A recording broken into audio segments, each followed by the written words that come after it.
Zia charitable trust দুর্নীতি মামলায় BNP chairperson Begum Khaleda জিয়াকে 7 বছরের দণ্ড থেকে খালাস দিয়ে রায় ঘোষণা করেছেন হাইকোর্ট। নিম্ন আদালতের সাজার বিরুদ্ধে খালেদা জিয়ার আপিল মঞ্জুর করে 26 নভেম্বর বিচারপতি একেএম আসাদুজ্জামান ও বিচারপতি সৈয়দ এনায়েত হোসেনের হাইকোর্ট বেঞ্চ এ রায় দেন। এর আগে জিয়া চ্যারিটেবল ট্রাস্ট দুর্নীতি মামলায় খালেদা জিয়াকে 7 বছরের দণ্ড দিয়েছিলেন আদালত। পরে সেই সাজার বিরুদ্ধে আপিল করেন খালেদা জিয়া। তার আপিল মঞ্জুরের পর খালাস ঘোষণা করে রায় দিলেন আদালত।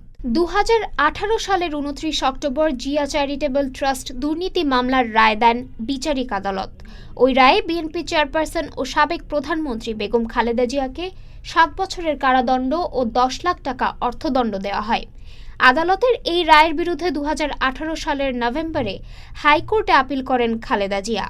শুনানি নিয়ে পরের বছর 30 এপ্রিল হাইকোর্টের একটি দ্বৈত বেঞ্চ আপিল শুনানির জন্য গ্রহণ করে খালেদা জিয়ার ক্ষেত্রে বিচারিক আদালতের দেওয়া অর্থদণ্ডের আদেশ স্থগিত করেন। ডেস্ক রিপোর্ট, আজ বার্তা, ঢাকা।